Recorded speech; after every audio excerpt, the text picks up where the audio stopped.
প্রিয় দর্শক, আসসালামু আলাইকুম। দেশ ও প্রবাসে যে যেখানেই আছেন আপনাদের প্রত্যেককেই শুভেচ্ছা জানাচ্ছে। আজকে নতুন একটি প্রতিবেদন দেখতেই পাচ্ছেন, আমার সামনে একটি আপু আসছে। আসলে আপুর জীবনে কি হয়েছে বা কেন আসছে, চলুন কথা বলে জানার চেষ্টা করি। আপু আসসালামু আলাইকুম। ওয়ালাইকুম সালাম। আপু আপনার নাম কি? লাইলা। লাইলা আপু, কেমন আছেন আপনি? ভালো আছে, খারাপ আছে। আগে খারাপটাই শুনি। খারাপটা শুনবেন? কিসে খারাপ আছেন? খারাপ আছে বাচ্চাটা নিয়ে কাজ কষ্টে আছেন? করে কষ্টে আছে। আচ্ছা, ভালো আছেন কিভাবে? ভালো আছে কিভাবে? মানে সুস্থ আছেন সেটাই ভালো নাকি? হ্যাঁ, হাত পা নিয়ে একটু স্বামী কি সুস্থ হয়েছে? আছে তাতে। স্বামী তো থাকলে তার কোনো কথাই আসছিল না। স্বামী কি হয়েছে কি? স্বামী ধরেন ফালাই দিয়েছিল। কতদিন সংসার করছিলেন? সংসার করছিলাম 1.5 বছর। এখন কি মা বাবার সাথে থাকেন না আলাদা থাকেন? আমি আলাদা থাকি। মা বাবা নাই? মা বাবা আছে, তাদের সাথে কোনো যোগাযোগ নেই। তাই যেটা পুরুষ মানুষ গার্জিয়ান ছাড়া একা একা আছেন, কেমন লাগে নিজের কাছে? একা একা অনেক খারাপ লাগে, অনেক কষ্ট লাগে। আচ্ছা আচ্ছা।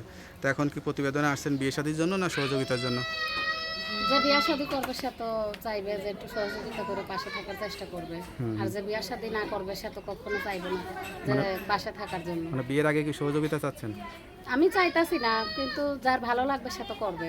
ভালো তো আমার অনেকেই কষ্ট লাগবে। দেখা তার যদি কষ্ট লাগে সে করবে, আর যদি আমার কষ্ট দেখা তার কষ্ট না লাগে সে কেন করবে? না, দেখা যাচ্ছে আপনার কষ্ট দেখে একটু পাশে দাঁড়াইলে পরে টাকা পয়সা নিলেন, তার কষ্টটা বুঝলেন না।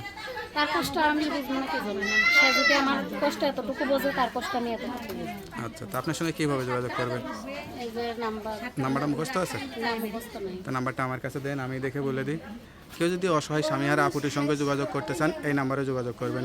তার নাম্বারটি হচ্ছে 017729188813। নাম্বারটা খোলা থাকে তো? হ্যাঁ, যাক, নাম্বারটা খোলা রাখবেন। করছিলাম 1.5 বছর। এখন কি মা বাবার সাথে থাকেন না আলাদা থাকেন? আমি আলাদা থাকি। মা বাবা নাই? মা বাবা আছে, তাদের সাথে কোনো যোগাযোগ নেই। তাই যেটা পুরুষ মানুষ গার্জিয়ান ছাড়া একা একা আছেন, কেমন লাগে নিজের কাছে? একা একা অনেক খারাপ লাগে, অনেক কষ্ট লাগে। আচ্ছা আচ্ছা। তো এখন কি প্রতিবেদনে আসছেন বিয়ে শাদীর জন্য না সহযোগিতার জন্য? যে বিয়া শাদী করবে সে তো চাইবে যে একটু সহযোগিতা করে পাশে থাকার চেষ্টা করবে। আর যে বিয়া শাদী না করবে সে তো কখনো চাইবে না যে পাশে থাকার জন্য। মানে বিয়ের আগে কি সহযোগিতা চাচ্ছেন? আমি চাইতাছি না, কিন্তু যার ভালো লাগবে সে তো করবে। ভালো তো আমার অনেকেই কষ্ট লাগবে। দেখা তার যদি কষ্ট লাগে সে করবে, আর যদি আমার কষ্ট দেখা তার কষ্ট না লাগে সে কেন করবে? না, দেখা যাচ্ছে আপনার কষ্ট দেখে একটু পাশে দাঁড়াইলে পরে টাকা পয়সা নিলেন, তার কষ্টটা বুঝলেন না। তার কষ্ট আমি বুঝবো না কি জন্য? সে যদি আমার কষ্ট এতটুকু বোঝে, তার কষ্ট আমি এতটুকু বুঝবো। আচ্ছা, তো আপনার সঙ্গে কীভাবে যোগাযোগ করবেন? এই যে নাম্বারটা মুখস্থ আছে? নাম মুখস্থ নেই। তো নাম্বারটা আমার কাছে দেন, আমি দেখে বলে দিই। কেউ যদি অসহায় স্বামীহারা আপুটির সঙ্গে যোগাযোগ করতে চান, এই নাম্বারে যোগাযোগ করবেন।